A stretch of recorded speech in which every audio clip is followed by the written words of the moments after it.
Thank you, everybody, for attending this 10th episode of the third season of the Young Researcher Forum on Detonation. Today's episode will be presented by Dr. Jackson Crane. He's an assistant professor at Queen's University in Canada. He is building a research program focused on detonation fundamentals with applications to rotating detonation engines and transport phenomena in electrocatalytic devices. Dr. Crane received his PhD from Stanford University in the group of Hai Wang, where he worked on detonation experiments, theory, and simulation. During his doctoral work, he held a National Science Foundation Fellowship and a Stanford Graduate Fellowship. He did his postdoctoral work at Queen's University in carbon dioxide reduction, electrocatalysis, with Professor Cao Fan Ding. Prior to graduate school, he held industrial positions in the nuclear and sustainability industries. He received his bachelor's degree from MIT. Jackson, you can now present your work. Okay, thanks very much for the introduction. Okay, so I'll be talking today about the detonation cell cycle. Detonation cells are, of course, the hallmark of well-developed detonations. They hold a particular fascination for us detonation researchers. And of course, they're also practical relevance for various devices, rotating detonation engines, also for other types of industrial matters where detonation is of relevance. Everything I'm going to be talking today is using hydrogen, mostly hydrogen oxygen as a fuel. It doesn't mean it's not applicable to other fuels, although generally things here are relatively stable in a detonation cellular stability context, and some of these things may be somewhat different in less stable mixtures like hydrocarbon air mixtures, for example. Okay, so most of the fundamental detonation work, at least in terms of detonation cells that we do, are based on two dimensions. Based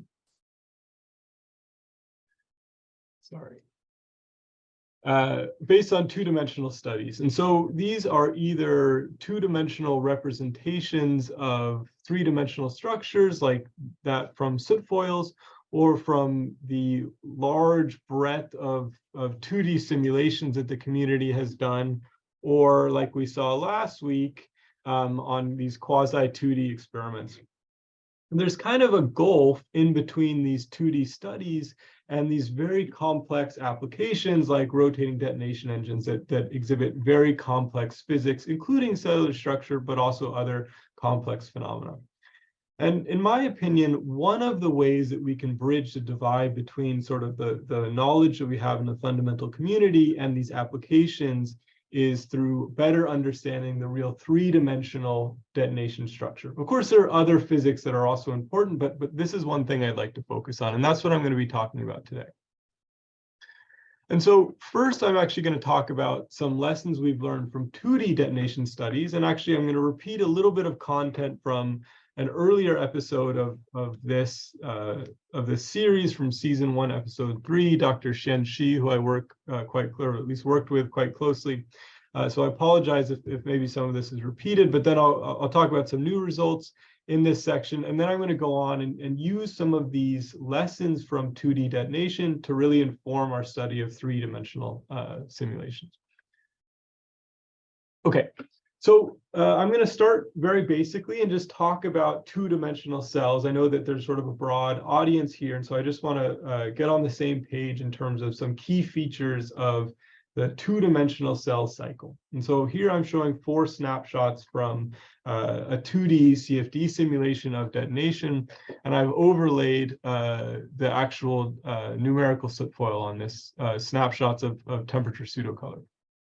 So we'll go through each snapshot one by one. We can think about detonation, or at least one way to think about it conceptually, a little bit of a simplification, is to think about detonation or the cellular structure as the interaction of ripples resultant from dropping stones in a pond. And so if we drop 2 stones on the left here, we end up with these two sort of distinct ripples. So we can think of these as expanding circles, if you will, or expanding cylindrical blasts. Now, what happens is that there's this sort of pocket of post-shock unburned gas, and these transverse wave complexes are about to collapse on that pocket. That's like dropping a new stone in the water, and that, of course, then results in these ripples propagating outwards. At the beginning of the cell cycle, you have very strongly overdriven blast wave, which means that the ripple is propagating rapidly, and particularly more rapidly than these older ones, and that causes basically the expansion of the cell, of these cell lines. And notably, basically the interaction between the two different ripples is where the triple points are, and these are zones of very high pressure, high vorticity, and that leads to the lines on a soot foil. As we progress in time, we see that basically these pockets above and below yield new local explosions, if you will, or like new stones being dropped, and these yield two new blast waves. And then, of course, at the end of the cell cycle, there's the fourth stone that's dropped, and this completes this sort of diamond.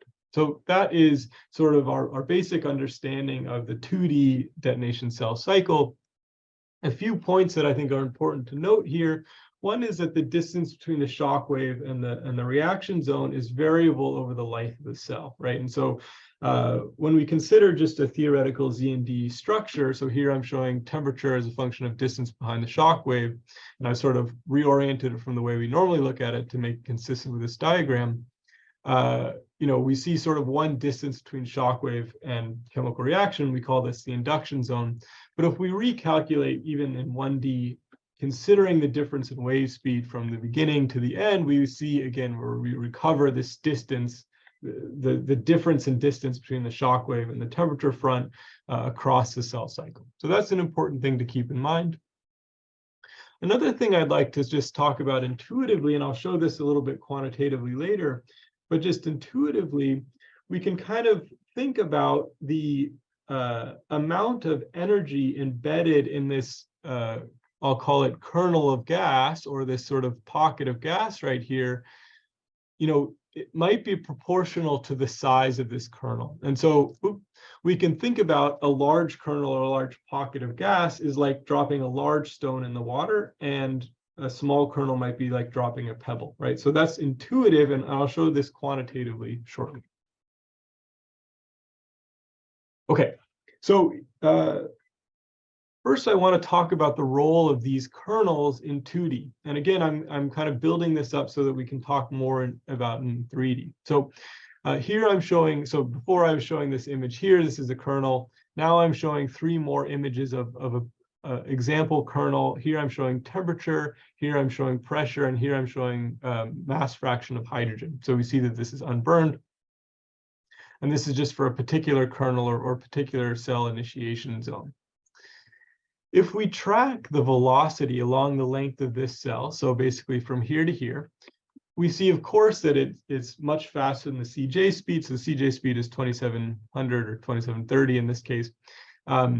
We see that it's much faster than the CJ speed, and then it decays. And we can fit an exponential decay. It fits quite well to this particular profile. Now, what we did statistically was look at a large number of these cells across a few different large simulations, and we tried to understand the role of these kernels in terms of the cell cycle. And so what we did is we actually looked at the cell cycle across hundreds of different cells statistically, and we fit exponential decay functions to every single cell cycle. And then we quantified the actual size of this kernel, so the distance between the shock wave and the back of this unburned gas pocket.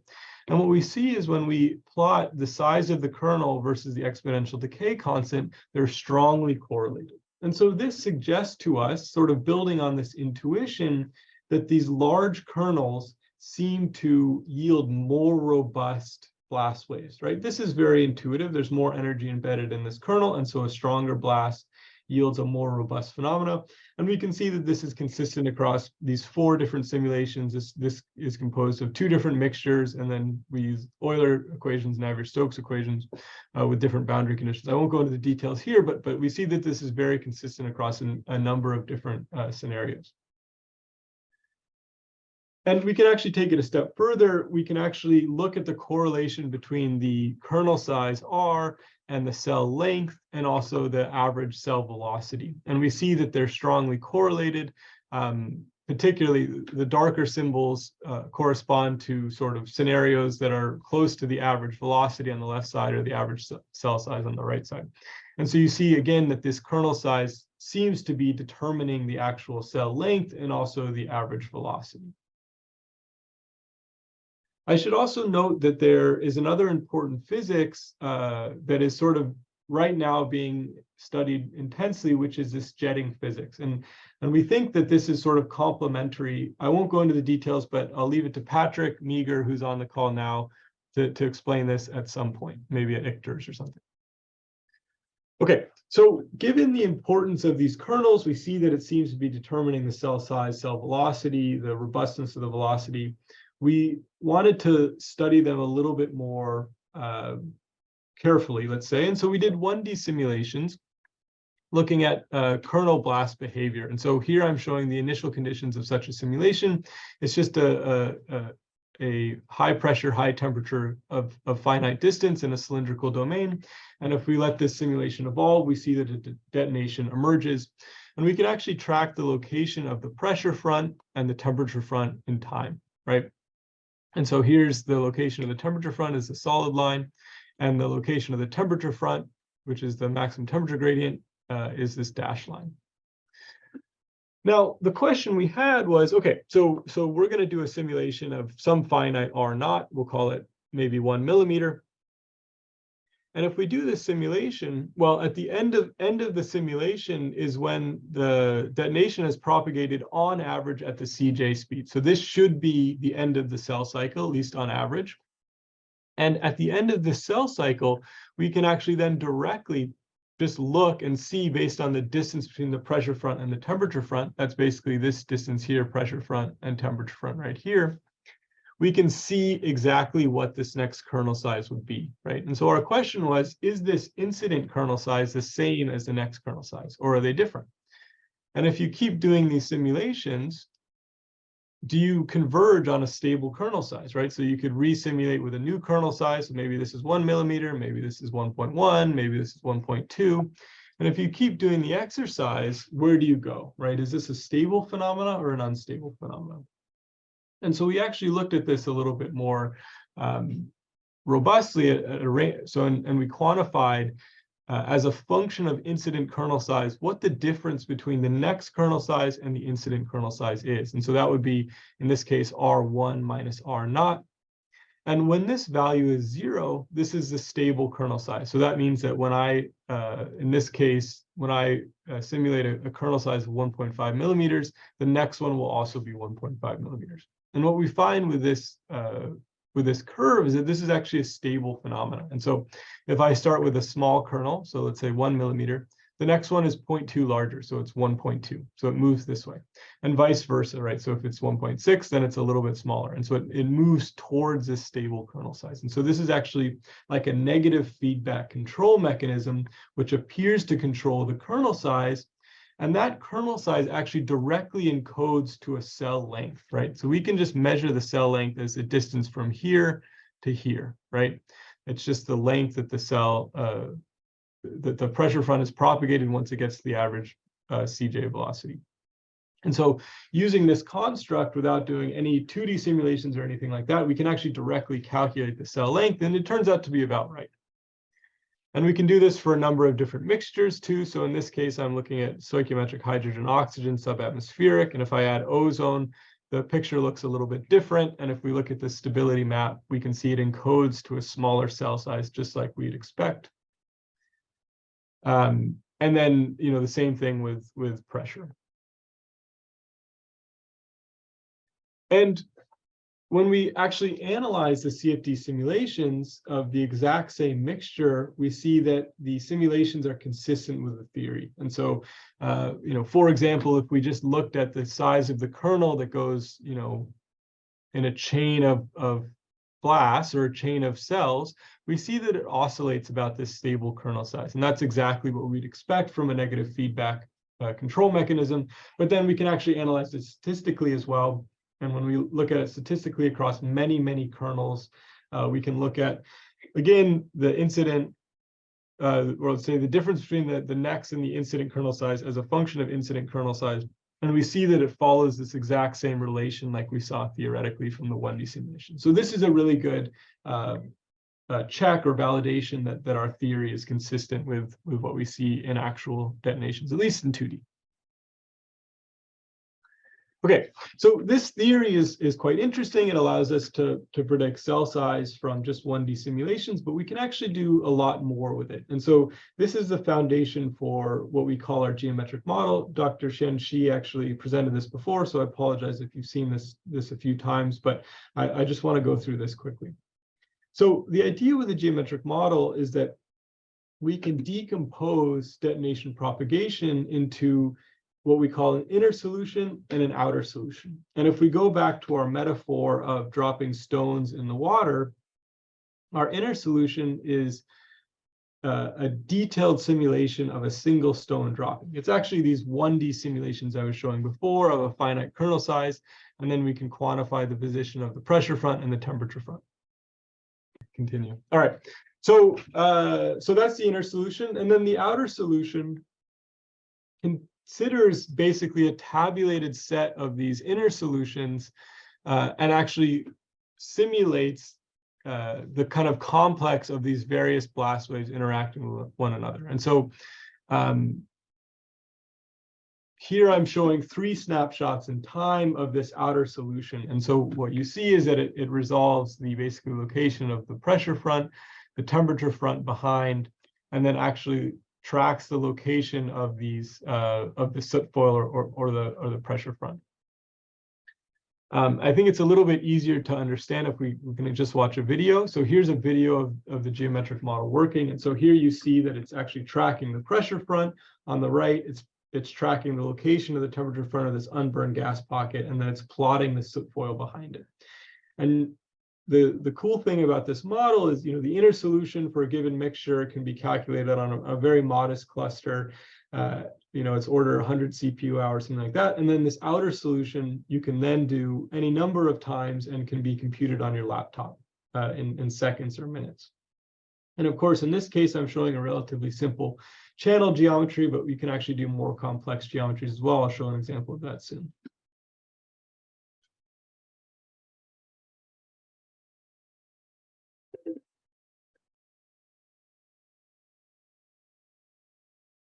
And so despite its computational simplicity, we see that it exhibits sort of the hallmark detonation characteristics.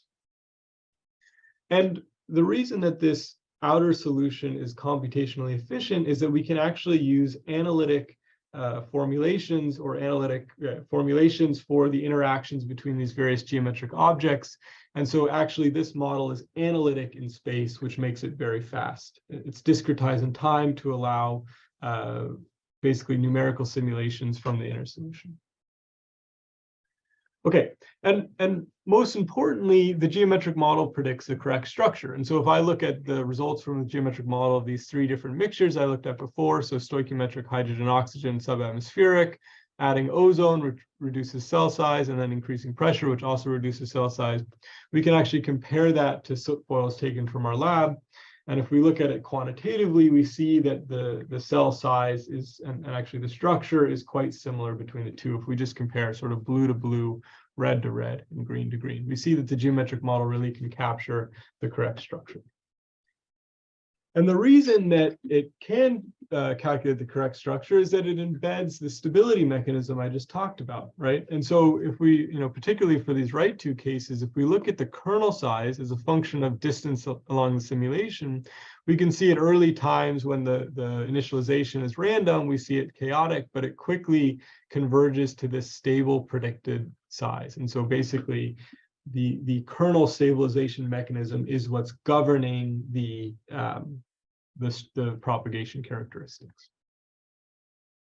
And so just as one example of sort of the utility of the geometric model, in this case, some of our colleagues had recorded some chemiluminescence detonation experiments in these curved channels, and we're having trouble interpreting some of the cellular results. They had velocity results, but we were actually able to run geometric model simulations of these experiments and reproduce the velocity quite closely, and actually help interpret some of the cellular characteristics within these geometries. Okay, so from these 2D studies, we see that these detonation kernels seem to be critical for 2D cellular propagation. And we can actually generate or develop a kernel-based stabilization mechanism that we can actually use to both predict stable cell size and also create this geometric model, which seems to be consistent with this. The idea here is that we're going to use some of these insights, namely that these kernels seem to be very important for detonation cellular structure, to analyze some 3D simulations. And so I'm not going to go into the details of the numerical of the code. Our collaborators at the University of Duisburg-Essen were really the leaders in this effort, but we performed some rather large, in terms of costs at least, 3D simulations, both in what we call 3D channel, which are square tubes, and also in 3D round tubes. And we looked at a range of different numerical resolutions using full detailed chemistry. And in this case, we're using the same mixture that we've been studying before, stoichiometric hydrogen oxygen with ozone at subatmospheric pressures. And so I just want to first qualitatively show some snapshots of these large simulations. And so on the left, I'm showing the result from the square tube, and on the right from the round tube.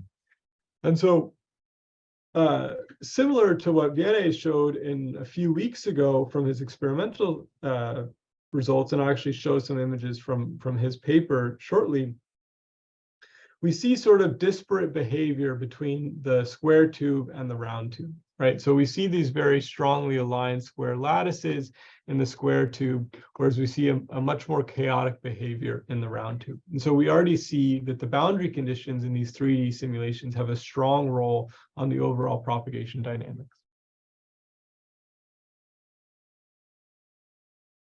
Just to give people sort of a physical intuition about what's going on in these simulations, I'm just going to play these sort of head-on pressure contour videos. So this is sort of what you would see if the detonation was coming head-on towards you, and this is for the square channel. And so a few things that I'd like to note here. One is that you see these sort of predominantly flat structures. I'll admit, Patrick. We see these sort of predominantly flat structures in the domain. We see that the structures are temporally aligned, right? So things that happen here are also happening here. We also see that this propagation characteristics exist throughout the time, throughout the simulation, and this means that these irregularities are damped. We also see two modes of transverse shock collisions. We see modes where 2 shocks collide and where 4 shocks collide.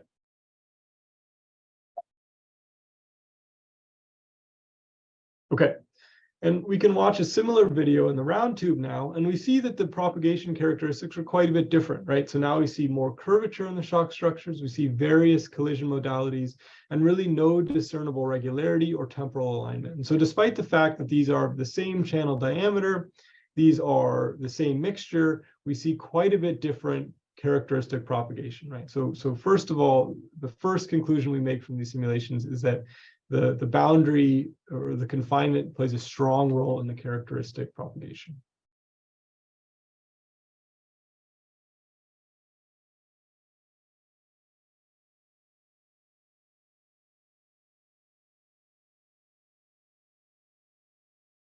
Okay, before I go on, I just want to be honest about some grid convergence issues. And so I will not claim that these simulations are fully converged. Here I'm showing just one head-on snapshot from each of these 3 different grid resolutions. And what we see clearly is that there's fewer shock structures in this 10 micron case as compared to these others. And so that means that the cell size is larger in this case than in these cases. And so I wouldn't claim that this grid resolution is fully resolved. Nonetheless, the sort of statistical analyses that we do are consistent across all different resolutions. So we think that these results are quite consistent and valid, but the absolute numbers that I'm going to present here, I would take with a grain of salt. Nonetheless, despite that, we actually see very good agreement in terms of the both quantitative and qualitative soot foil performance between our tube simulation and actually tube experiments we've done. So, maybe that's just fortuitous, but we actually see excellent agreement in terms of cell size between the tube experiment and the tube simulation we've done. So maybe a hallmark of the high quality simulations that our collaborators have been able to perform. We also see very good qualitative agreement between Vianney's experiments, who's on this call, and our simulations. And so here I'm showing, they basically perform these square channel simulations and also these round tube simulations. And you see from their head-on soot foils, you see very similar characteristics to what we see in our simulation. So again, that gives us confidence that we're seeing physical results. So one conclusion I'd like to highlight here, and I think this message may be familiar to a lot of folks on this call, but something I'd just like to highlight is that the cell size and the cell structure really is not a fundamental mixture property, at least when the defining geometry is of comparable size to the cell size. And so we see this in both our simulation and also this really, really nice figure from Vianney's combustion and flame paper. And so in our simulations, if we compare the 3D tube simulation and 3D channel simulation, we see quite a bit different cell structure between the two different simulations. We see larger cells in the tube and also much more chaotic structure as compared to the channel. So actually the channel is actually improving the cell regularity in addition to changing the cell size. And we see this experimentally as well, where basically these different geometries yield different cell sizes. Okay, so we talked a lot about kernels in 2D, and so how can we better understand these 3D kernels? Because we saw that they were very important for the propagation. And so, again, this is what the 2D kernels look like. They're these sort of pockets of post-shock unburned gas that then rapidly ignite and then yield this sort of beginning of the cell cycle. In 3D, it looks a little bit different. And actually, in the square channel, we can sort of show that there are two different kernel types. There are what we call line kernels, which is the result of two shocks colliding. That would be like the extrusion in space of a 2D kernel. And then there are also what I call multi-kernels, which is more than two shocks. And in the square channel, it's the result from four shocks. These are four shocks colliding at once. And they yield substantially more extreme thermodynamic states, as you would expect. The round tube has similar features where you have sort of these two shock kernels and also multi-kernels. And so we were interested to see how the propagation characteristics change when you look at these different kernel types. And so on the left, I'm showing the square channel characteristics, and I'm showing the center line cell velocity as a function of distance. And what you see is that the multi-kernels have substantially faster propagation as compared to the line kernels. Now, interestingly, the 2D results are somewhere in between the two, or actually, I think Patrick Meager had a really nice interpretation, which was that sort of that the 2D is the perfect line kernel. And so it exhibits the highest velocity of the line kernels. And you see that this is also the case in the round tube, although you have a broader distribution of behaviors. And so what we actually see in the round tube is a more chaotic, or at least a more statistically varied phenomena as compared to the square channel. And basic shock relations tell us that based on the velocities, that the post-shock temperatures would also follow these characteristics. And as such, we see that the multi-kernels show substantially more extreme states post-shock as compared to the line kernels, consistently also in the round tube. So one of the things that's quite interesting about these simulations, though, is that if you take a step back and look at the mean profiles of the detonation, we actually see, so these are Reynolds average profiles that are sort of designed to reproduce the Z&D model, we see that basically the 2D, the 3D square, and the 3D tube all exhibit very similar mean profiles, which sort of suggests that despite all of these structural differences, maybe they behave quite similarly. But we can actually look a little bit deeper into this statistically and try to understand better what's going on here. And so here I'm showing 2D histograms. So on the x-axis is temperature and the y-axis is pressure. So these are sort of thermodynamic regime diagrams. And I'm showing it for different locations behind the shock wave. And so this is average or summed across many, many snapshots in time and many snapshots in space. And so directly behind the shock, we see basically in this top row, sort of at the end of the induction zone is in this middle row, and then all thermodynamic states in the simulation is in the bottom row. And this is for the 3D square, the 3D tube, and the 2D channel. And so what you see across all different conditions is that the 3D simulations exhibit a much wider distribution of thermodynamic states as compared to the 2D simulations. This is true directly behind the shock, where in particular you see sort of lower pressure and temperature shock states corresponding to lower speeds. This is true at the back of the induction zone. Now you see this sort of bimodal behavior reappear in the square channel where you don't see it in the tube. And then notably, if we look at all thermodynamic states across the simulation, you see a much broader distribution in the 3D case versus the 2D case. And physically, there are various manifestations of these thermodynamic states, but one thing that you can look at is ignition delay time, right? And if we just look at the distribution of ignition delay time behind the shock, we see that in the 3D case, you see a much broader distribution as compared to the 2D case. And so we know from this that the 3D simulation will exhibit substantially different physics than the 2D simulation. So I think we need to be careful as a community when we think about 2D simulations and how they might extrapolate to the 3D case, when we know that actually there's going to be a broader set of thermodynamic states and broader set of physics in the real 3D detonations. So with that, I'll conclude and just sort of to summarize, we saw that in 3D, the cellular structure is boundary condition dependent. We've seen that from both experiments in the past and also from our simulations. And we also saw phenomenologically that the 3D detonations contain extreme and varied kernel dynamics influenced by the boundaries and broad thermodynamic state distributions. So with that, I'd like to, of course, acknowledge my co-authors and collaborators and research sponsors, and I'd be happy to take any questions. Thanks.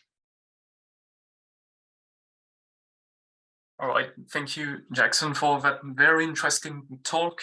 I would like to congratulate you on especially on your front view simulations, because this is something that we are struggling to obtain experimentally. Feel free to ask questions, whether on the chat or by raising your hands. I don't see any questions yet, so I will break the ice. I would like to ask something about, it's more a suggestion than a question actually. You can do as with simulations something that we cannot do experimentally, that is putting non-intrusive soot foils within the tube, because you showed that there is a very strong dependence on the cross-section shape, on the boundary conditions. So maybe the soot foils that we obtain are impacted as well. So maybe you can put a soot foil inside of the tube that will comprise the center line of the channel, and that would not change the detonation propagation itself. If we do that experimentally, that will be intrusive. So did you try to do that? And if so, do you obtain the same, for example, cell size inside of the tube or at the walls? Yeah, good question. So this was something we were quite curious about and something we looked at extensively. And so I'm just going to draw something here. So for the circular channel, we did these sort of non-intrusive soot foils. So the ones I showed in my talk today were just the outer diameter, the same thing that you'd get in experiments. But we also looked at center line soot foils like this, and we also looked at sort of sub-diameter foils like this. And what we saw in all cases, they were generally self-similar with one another.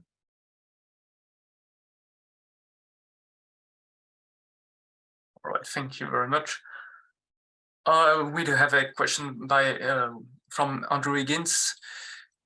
In order to capture the dynamics of the detonation of interest, such as critical tube diameter emerging into an unconfined environment or a detonation bounded by yielding confinement, such as encountered in the rotating detonation engine, additional physics will need to be considered. These problems involve the extinction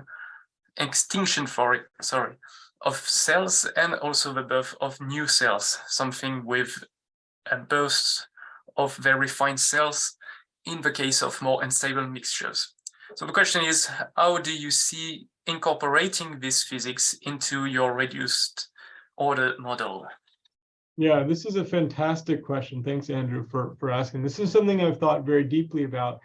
Despite that deep thought, I haven't come up with any brilliant solutions, but I'll talk about some things that I'm thinking about. So first of all, the extinction of cells is actually fairly well captured by the model as it exists now, right? Because as you see just gradual decoupling of the pressure front and shock front, this sort of leads to extinction, and this is sort of well captured in the model. So, and in fact, we can predict in certain round domains, like I showed in that example, sort of the extinction corresponding to what you see experimentally. And so that's sort of well resolved. What's not well resolved is sort of a DDT-like phenomena that you might see, let's say intermittently, let's say after an obstruction or something like that, or as you say, in an unconfined space. And so I think really to be able to model that successfully, we need to really understand the physics. And of course, there's a lot that's being done to study these types of DDT physics or these sort of unstable detonation physics. I think there are a few ways to tackle the problem.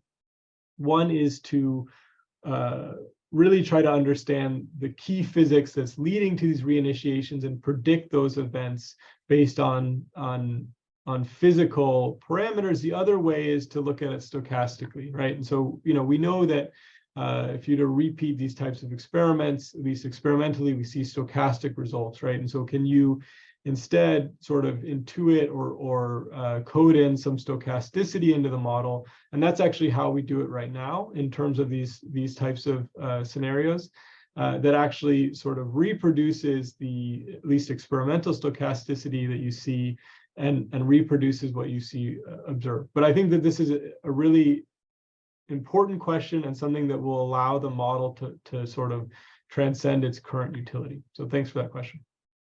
Sure. Yeah, I guess just if I could follow up. I agree. I think the prospect for using this kind of model to capture cell failure, that I don't doubt with some work you can get that right. But it's really I think the cell generation that is really something kind of embarrassing to the community, that we really don't know where these bursts of very fine cells that we see, even when you have a failing diverging detonation, sometimes you see at the last gasp a little burst of cells come out. And I think the jetting phenomena that you mentioned could be one thing we could hypothesize, where you have that jet that comes back around and kinks the Mach stem, and once you have another kink on your shock, that sets up another mechanism where you can have a jet. So that could be one thing that would be, I think, would be tractable to implement in a model like this, where you have something that keeps introducing new kinks, or what Whittam would call shocks on your shock front, as a way to stay with a very simple reduced order model like this and get that physics right. Yeah, I know that's a great suggestion. As long as we could predict quantitatively sort of when those are likely to occur, then we could do that. And I think that's a great suggestion. Thanks. Thank you for your answer. Yeah. All right, so I see there is another question. Someone raised his hand. Sai Sandip Damati, you can put on your microphone. Yeah. Hi, Jackson. How are you? Good. Nice to hear from you. Can you go to the slide where you showed the inner solution once, the time evolution of the inner solution? Maybe 16, 15, something like that. Yes. Not the one before this, probably. This one? Before. Or no, where you have the like, kernel. Yeah, this one. this one, yeah. So on the left-hand side for the inner solution, you're not solving the entire gas dynamics equation. There's no hydro, right? It is just reaction. So this is the solution to the oil, like fully reacting Euler equations. So there is hydrodynamics. So Yes. I was wondering if you consider mixture where the activation energy is a bit higher. In 1D, you'll see a pulsating detonation, right? So how would you create your inner solution in such scenarios? Yeah, that's a great question. I think that, more broadly, looking at how this applies to more irregular mixtures is a very interesting question. I will say that this is for cylindrical geometries, so I'm not sure that you necessarily see a pulsating solution for a cylindrical geometry, but nonetheless, how does this apply to more unstable mixtures where you see a lot more irregularity in terms of cell structures? You might see fine intracellular structure within sort of macroscopic cells. I think is an open question. I think that there's some sort of hints in terms of the, I don't know why there's little lines here, but in terms of these slopes, right? So how do these slopes change with mixture irregularity? Because this encodes the stability, right? And so if this slope is shallower, then it would take longer to reach the stable value. If it's steeper, then you might have more overshoot. So I think that the slope of this line may hold some clues to mixture irregularity, but this is still an open question for us. Thanks. Okay. So another question in terms of implementation. So you create, I would imagine, like a table of inner solutions. And when you do the outer solution, depending on the blast strength, you interpolate between those tables, or do you on the fly generate an inner solution? Yeah, that's a good question. So the inner solution is pre-calculated. So it's just a table of basically these simulations. So you can see basically it's this tabulated. And then, as you suggested, we interpolate so for example, we initiate a new blast, we can calculate the kernel size, let's say maybe it's 1.52 millimeters, and then we would interpolate in 2 dimensions on this table to look up where the pressure and temperature front are in time. Okay, yeah. And that, of course, that allows it to be computationally faster. Yeah, sorry, one more question? Yeah. So when you do the 2D simulation to predict the cell size, if I change the number of keystones I put initially or the strength of the keystones, does it affect the ultimate? Does it converge to the common cell size, or does it change the end result, like the end cell size? Yeah, that's a good question. So you're sort of referring to these simulations, I assume? Yes. So yeah, when I start the simulation, if I put different number of keystones or the number of blasts initially, what would happen? Yeah, so in this case, these simulations are initialized with a random, very dense cluster of keystones, which we think is an imitation of maybe a DDT phenomena with very fine cells or something like that, right? So we don't initialize the structure with the existing structure. That would be sort of cheating, if you will. And then it converges to the correct cell size. Now, obviously, if you initialize it with 0 or 1 or 2, you will get a failure immediately, at least without this sort of cell generation physics that we just talked about. So in that case, it can. And there are cases sort of similarly to numerical simulations where you can sort of end up with slightly different number of cells. And so, in this case, you have maybe 2 across. There are, if you run many, many simulations, you might end up with some with 1.5 and some with 2.5. Just like you see sort of in 2D numerical simulations. Okay. Just in the same context, so one of the advantages of this geometric model is you can run it for very long time, right? Or very long tubes, in very long tubes. Yep. Do you see that if we run it like insanely long time, initially it converts to a certain cell size, and then suddenly after a significant long time, it again changed its cell size? Does it ever happen? So I see what you're saying. I've never run it for really long tubes. I guess that hadn't occurred to me or hadn't been something that I was interested in necessarily looking at. But and basically, once you get to these sort of stable cell structures, like I'm showing here, for as long as we've ever looked at it, they remain stable. Okay. Okay. Yeah. Sounds good. Right. There is another question from Matei Radulescu. Yeah, thanks. Thanks for the great talk, Jackson. I have two questions really. The first one, if I understand correctly, your model assumes that all the energy release happens very close to the front, and you're either behind the leading shock or to these micro explosions that happens when these triple points collide. But experiments show that for more irregular mixtures, there's a lot more action happening behind the front. There's these non-reactive pockets that are shed from the front, which then react later. So I have a hard time seeing how a phenomenology that involves only events that happens at the front can be augmented in order to address some of these physics that happens some distance away from the front. So I wonder if you could comment on that. Yeah, no, it's a good point, and I think that that's a fair criticism of the model. I don't offhand, I mean, of course, there may be some corrections that you could make that would be largely empirical, but I'm not sure that there's a way in a very computationally inexpensive manner to really resolve that sort of more complex physics. So I think that's a fair criticism of the, let's say, the applicability to more regular mixtures for this model. Thanks.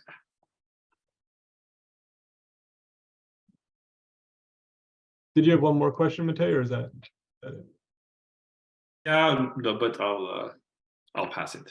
Okay. Yeah. Well, I don't see any more hands raised, no questions in the chat. So, Matei, if you had more questions, feel free to ask them. We have a couple of minutes left.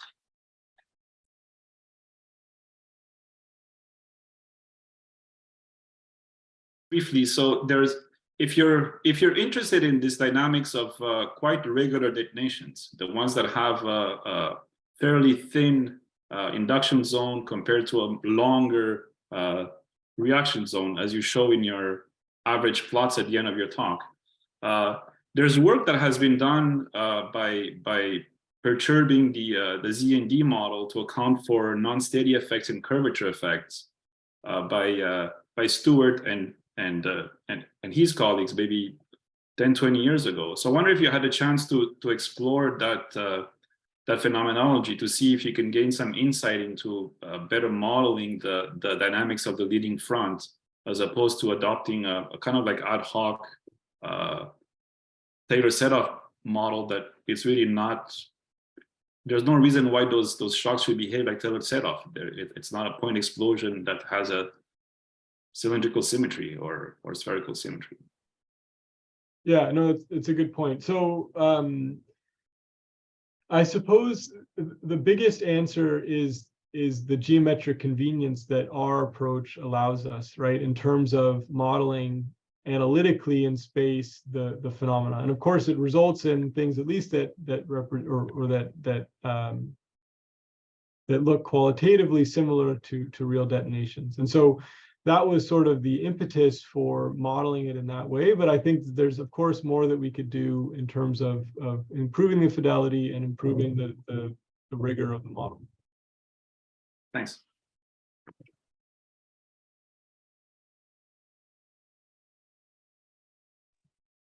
All right, are there any more questions? I don't see any in the chat yet. No hands that are raised.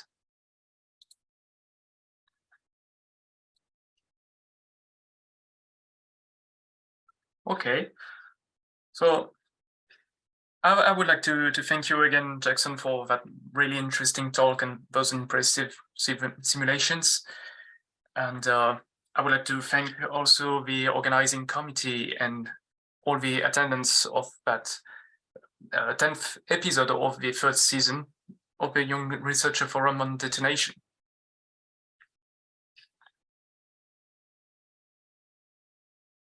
Okay, thanks very much, everyone. Yeah. Thank you, Jackson. Thank you, Vianney. Yeah, thank you. Bye bye. Thank you. See you next time.